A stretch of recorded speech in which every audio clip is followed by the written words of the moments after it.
Bismillah walhamdulillahi ala ni'matil islami wa kafa biha min ni'mah. Asyhadu an la ilaha illallah wahdahu la syarika lahu syahadatan tunji qailaha yawmal qiyamah. Wa asyhadu anna sayyidina Muhammadan abduhu wa rasuluhu ila sa'iril ummah. Allahumma salli wa sallim ala sayyidina Muhammadin wa anzil qalbaka 'ala al-mukarrama 'indaka yawmal qiyamah wa ala alihi wa sahbihi ila yaumid dhammah. Rabbi shrah li sadri wa yassir li amri wa hlul 'uqdatam min lisani yafqahu qawli. Saddid lisani wa hdil qalbi bi haqqi sayyidina Muhammadin nabi sallallahu alaihi wasallam. Dusturakum ya ahlal darat wa ya ahlal batin ya an-nubah wa ya ahlal nur, amma ba'd. Hadirin jamaah semuanya yang dirahmati oleh Allah Subhanahu wa ta'ala, alhamdulillah Allah Subhanahu wa ta'ala mengizinkan kita kembali untuk sama-sama hadir, sama-sama kita beribadah dengan niat beriktikaf di masjid yang mulia ini, dan sama-sama kita mempelajari ilmu warisan Nabi Sallallahu Alaihi Wasallam. Semoga duduknya kita di sini membuahkan duduknya kita kelak di sana di surganya Allah Subhanahu Wa Taala, dan semoga kita diberi panjang umur, sehat walafiat, dimudahkan, dikabulkan semua hajat. Semoga semakin istiqamah, setelah itu semua nanti diberi kesempurnaan husnul khatimah. Amin Allahumma amin. Qala Rasulullah radhiyallahu anhu wa nafa'ana bihi fid darain amin. Rubbama afadaka fi lailil qabdi ma lam tastafidhu fi isyraqi naharil basqi ayyuhum aqrabu lakum naf'a. Rubbama afadaka, hikmah yang ke-147. Terkadang Allah memberikan keuntungan afadaka terhadapmu, memberikan manfaat ka terhadapmu, fi lailil qabdi, di malam kesempitan yang seperti malam yang gelap. Malam tastafidhu, terhadap sesuatu manfaat keuntungan, lam tastafidhu, yang mana engkau tidak mendapatkan keuntungan tersebut, fi isyraqi naharil basqi, di dalam terbitnya siang kelapangan, alias kelapangan yang seperti siang terang benderang. Ayyuhum, mana di antara mereka semua itu, aqrabu, adalah lebih dekat, lakum, untuk kalian, naf'a, manfaatnya. Hadirin yang dirahmati oleh Allah, di sini beliau Al-Imam Ibn Athaillah Sakandari radhiyallahu anhu wa nafa'ana bihi fid darain amin, mengibaratkan kesempitan dan kelapangan. Kesempitan ibarat seperti malam yang gelap. Ya kayak gelap, pelaku ini sholat berat, gak enak masalah. Kemudian sebaliknya beliau mengibaratkan kelapangan, kesempitan, kelapangan, kebalikannya. Kelapangan itu bagaikan siang bolong yang terang benderang. Nah, siang kelihatan semua. Oh, sawit wis mateng wae ndok ketok siang. Oh,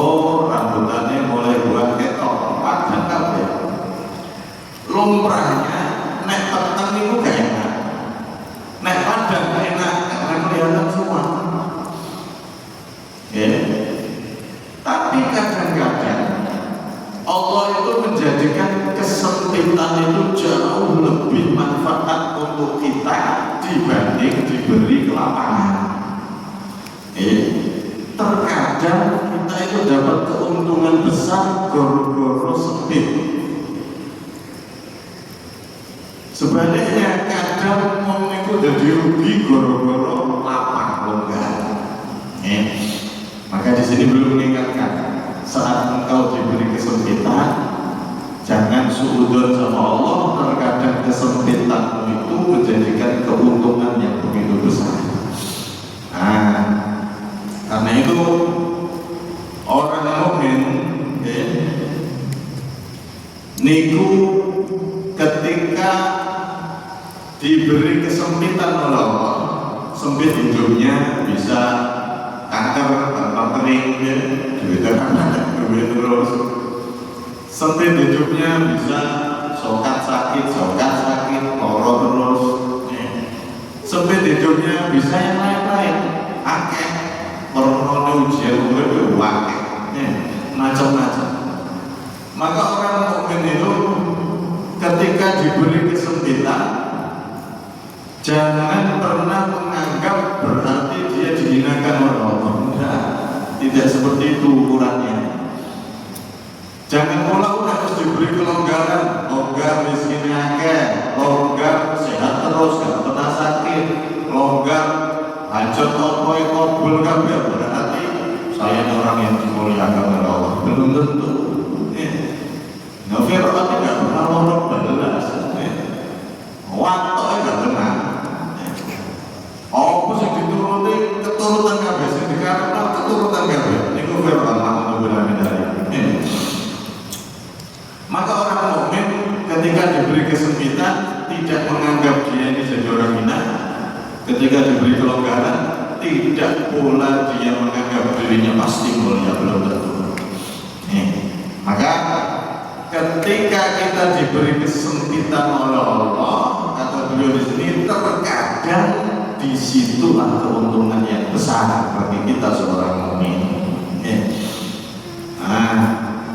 Lihat bagaimana Rasulullah SAW itu makhluk yang sudah jelas, kekasih pun Gusti Allah, Nabi paling mulia, Rasul paling mulia, wes mulia secara mutlak itu Rasulullah, makhluk Allah paling mulia sudah.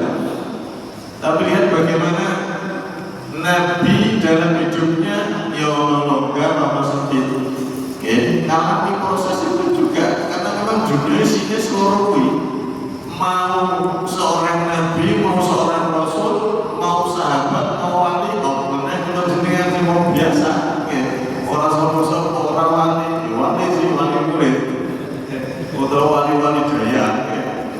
Niku mesti ngalami dua hal ini, kadang sempit, kadang longgar, pasti sudah. Karena isi dunia ini sulit.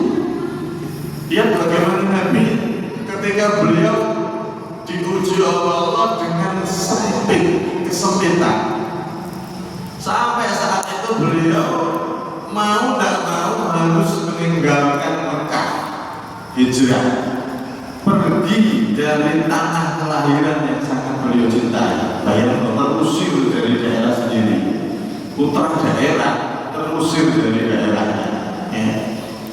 Beliau saat sudah keluar dari Mekah, sebagaimana riwayat Syekh Nawawi Banten radhiyallahu anhu dalam Nabi dalam kitab tafsir beliau. Niku Rasulullah SAW saat sudah selamat dari Gor Gua Hira, beliau sembunyi di situ sama Sayyidina Abu Bakar karena dicari-cari oleh orang kafir Quraisy ingin dibunuh. Beliau sembunyi di situ. Saat sudah malam aman, beliau keluar sama sahabatnya Sayyidina Abu Bakar radhiyallahu anhu. Kemudian ketika sampai di daerah Jufa, beliau itu melihat jalan yang menuju ke arah Mekah. Beliau noleh sambil melihat ke arah Mekah. Maka saat itu Jibril alaihissalam mengatakan kepada Nabi sallallahu alaihi wasallam, "Atastaqu ila baladik ramadidik."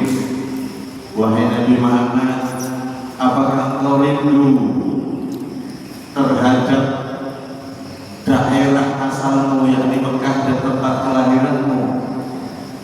Maka Nabi SAW mengatakan, "Iya wahai Jibril." Terusir di Rasulullah. Bayangkan Nabi paling mulia sampai diusir. Maka Jibril SAW mengatakan, "Innal ladzi farada 'alaika al-Qur'ana la radduka ila ma'ad." Sesungguhnya Tuhan yang telah menurunkan terhadapmu, dituruni Al-Quran, benar-benar nanti akan mengembalikanmu terhadap tempat kembalimu, yaitu di Mekah. Nanti jenengan akan diberi kemenangan besar oleh Allah. Wis dibocori, bocoran oleh malaikat Jibril. Artinya nopo? Nabi ini metu saka Mekah, beliau dan semua pengikut beliau dalam keadaan terusir. Wis ora gawe apa-apa, ora duwe apa-apa, berada omah apa ditinggal kabeh. Nggih. Susah, benar-benar susah, sempit, benar-benar sempit. Tapi dari inilah tonggak majunya agama Islam ya benar-benar ini. Pas sempit-sempitnya ini sampai Madinah, akhirnya Madinah jadi kotanya Rasulullah, dan dari Madinah terpancar cahaya Islam ke seluruh penjuru dunia. Ning Mekah cahayanya ditahan sama orang kafir Quraisy. Orang iso kembang-kembang 13 tahun wis mereka wis koyo mandek dek jalan di tempat. Tapi di Madinah cuma 10 tahun Rasulullah di Madinah sampai wafatnya beliau, Islam menyebar ke seluruh penjuru dunia. Awalnya terusir dalam keadaan sempit, ya. Walaupun saat itu para ulama mengatakan itu bukan murni terusir, tapi karena memang diperintah Allah untuk keluar dari Mekah, ya. Tapi dari kesempitan itu ternyata ada keuntungan besar. Ternyata dakwahnya beliau jauh majunya maju besar. Gara-gara dari kesempitan yang beliau lalui bersama para sahabat-sahabatnya saat terusir alias hijrah dari Mekah ke Madinah. Niki makhluk paling mulia, diuji dengan kesempitan, tapi kita yakini di balik kesempitan yang Allah ujikan terhadap hamba-hambanya, mesti nanti akan ada keuntungan besar. Mungkin keuntungan itu bisa kita lihat semasa kita masih hidup, atau minimalnya keuntungan nanti derajat tinggi dan kedudukan kelak di akhirat pasti akan diberi oleh Allah Subhanahu wa Ta'ala. Asal kalau mereka tetap tahan diri jadi hamba yang taat sama Allah, walaupun sesempit apapun yang menimpa kita permasalahan hidup itu. Nah, zaman riyen itu ada ulama yang namanya Abu Bakar Al-Qahti. Abu Bakar Al-Qahti ini senior sampai diceritakan Imam Abu Ali Ad-Daqqaq. Imam Abu Ali Ad-Daqqaq ini senior dari Imam Al-Husaini radhiyallahu anhu majma'in. Wis ngomong gede kabeh. Imam Abu Bakar Al-Qahti ini punya anak.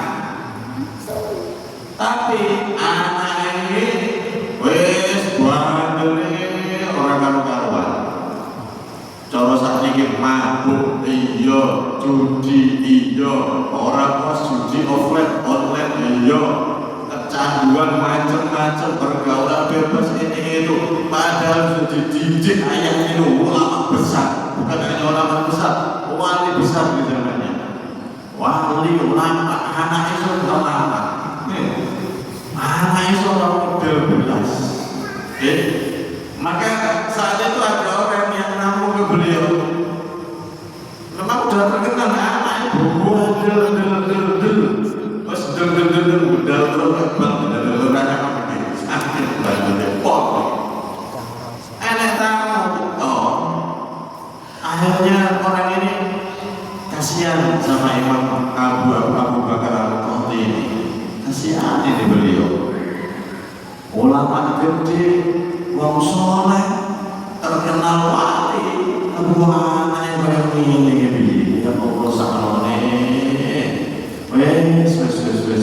sendiri sampai ini saya ngerti mau sampai bingung ya. Akhirnya orang ini bergumam dalam hati, miskin ada syekh kaifa ubtuliya bi muqasati hadal ibn sama Syekh Abi Bakar Al-Qarni ini sangat kasihan banget kok iso ya anaknya model ini kakek model akhirnya model anak sebenarnya akhirnya ini saking gak kuat saking gak kuatnya ini tanya wahai imam wahai orang soleh fadaita man la tu'athiru fihi al-jibal al-wasi orang ini jenengan kok bisa dapat orang yang model kayak gini yang ibaratnya dinasihati sebesar gunung yang paling besar ya sudah mempan atau akhir terus kok ada bekas wah ngel kadang kau iso dia anak model itu terkasar maka Imam Abu Bakar Al-Qarni mengatakan inna qad hurdirna an rikil asya fil hasan sesungguhnya kita itu sudah dimerdekakan oleh Allah untuk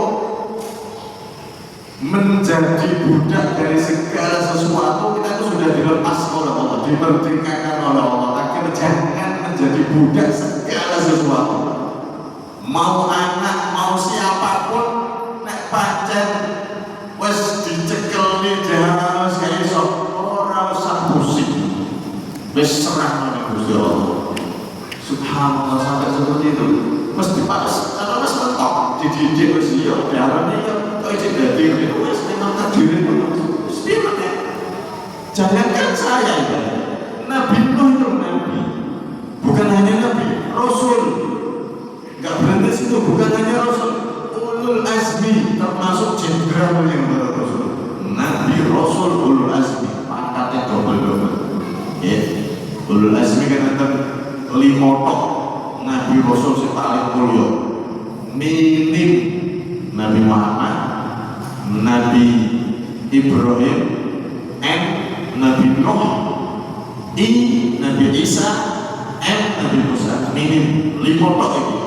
Wes kalau kena Nabi sing dapat titel ulul azmi kecuali 5 itu. Nabi Nuh itu ulul azmi, bukan cuma nabi, bukan cuma rasul. Tapi lihat bagaimana anaknya Kanaan jadi kafir. Anaknya Kanaan jadi kafir, apa susah-susah? Apa aku mikiri sing wis ora iso dipikiri? Ya wis tak pasrah Gusti Allah oleh tobat alhamdulillah. Nek wis ora iso jatahe wis mau gimana? Oh Nabi Nuh aja ya, Nabi anaknya dididik, anaknya jadi kafir kok mlebu neraka selawas-lawase anaknya. Sampai Nabi Nuh mengatakan, Rabbi innabni min ahli, ya Allah, ketika anaknya mau anaknya tenggelam itu, ya Allah, wahai Tuhanku, innabni min ahli, itu anak saya, anak putra saya, min ahli, termasuk keluarga saya, ya Allah. Artinya Nabi Nuh pengen nyelamat. Maka ditegur oleh Allah, innahu laisa min ahlik, innahu amalun ghairu shalih. Wahai Nabi Nuh, sesungguhnya dia bukan termasuk keluarga karena dia tidak punya amal saleh yang seperti itu. Ya. Artinya apa? Wong niku dikei kesempitan sing mentok sekalipun. Ya sudah, jangan sampai kita marah, sukudon, buruk sangka sama Allah. Mesti di balik itu ada kebaikan, keuntungan untuk kita. Terus jangankan kelas luar biasa, Nabi aja dapat kesempitan yang seperti itu diuji anak model itu. Artinya di sini penting kita tuh fokus maksimal didik anak, maksimal merawat keluarga, maksimal ibadah dan seterusnya. Sudah. Kalau ternyata masa dia merasa anaknya, keluarganya dan seterusnya, ya sudah. Mau diapakan lagi? Terus didoakan terus. Itu kan kesempitan yang luar biasa. Anak bandel itu wah, sampai jempol itu. Keluarganya dan seterusnya itu terkadang sempit yang kau rasakan bagaikan malam yang benar-benar gelap gulitakan kita Allah. Disitulah kau dapat keuntungan besar dari Allah Subhanahu wa Ta'ala. Nabi Nuh itu tadi, beliau diangkat jadi ulul azmi karena kesabarannya yang begitu luar biasa. Yes, itu kita diajari untuk selalu baik sangka kalian Gusti Allah, walaupun mentok sempite, koyo anak sing itu wow. Terus tapi buku-buku anak keluarga kalian jadi anak saya, tapi ya kan. Ini benar nih kalau saya ini, wah itu luar biasa. Maka setiap dari kita harus meyakini ini. Kadang-kadang Gusti Allah itu lebih ngasih keuntungan besar saat kita ditimpa kesempitan. Satu cerita dari Imam Ghazali. Beliau dapat cerita ini dari salah satu guru beliau, Imam Masruq radhiyallahu anhu. Dan ini ditulis di kitab Ihya beliau. Imam Masruq mengatakan, dulu itu ada satu keluarga yang soleh, bapak ibu anaknya, ini satu keluarga soleh. Tinggal di tengah hutan. Kemudian satu keluarga ini karena hidup di hutan, niku melihara hewan-hewan yang diperlukan.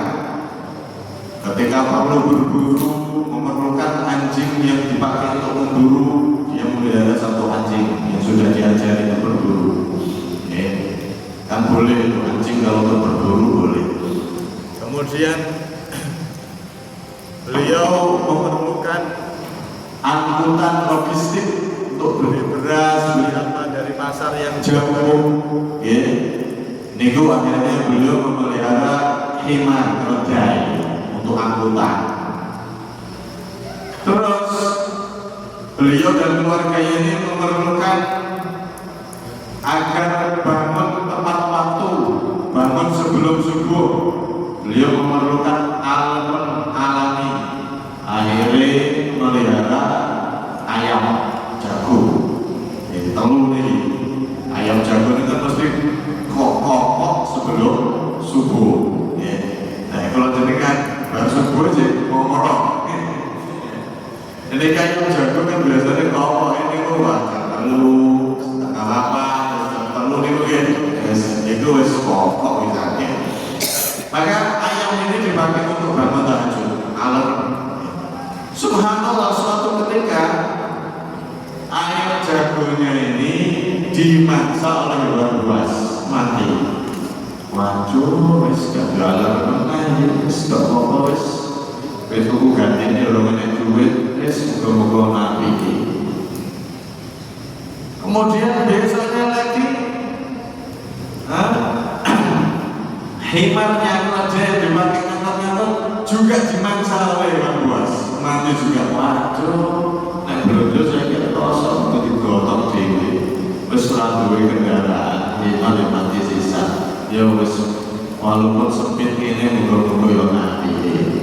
Telah biasa kesempitan dianggap mesti mati. Maka yang terakhir anjingnya yang dipakai berburu itu juga sama. Di mana saya mati kabel dulu. Akhirnya di hari itu dia dan keluarganya tidur di rumahnya, tanpa ada hewan-hewan peliharaan itu. Rumahnya sepi. Biasanya kokok, berkokok itu ayamnya, keluarganya bersuara, anjing buruannya tadi. Wes niki rumahnya sepi. Kono suara apa? Lah di sisi lain tetangga-tetangganya yang tinggal di hutan itu punya masih hewan-hewan itu masih punya untuk berburu masih punya semua. Subhanallah, di satu malam ada kawanan perampok masuk ke kampung itu. Sehingga suara ayam dipanggil, dijarah, bahkan diambil ke data mereka, bahkan ada yang diculik, seorang-orang yang diculik. Pagi-pagi banyak yang nangis, tidak tolong, kenapa? Ternyata semalam ada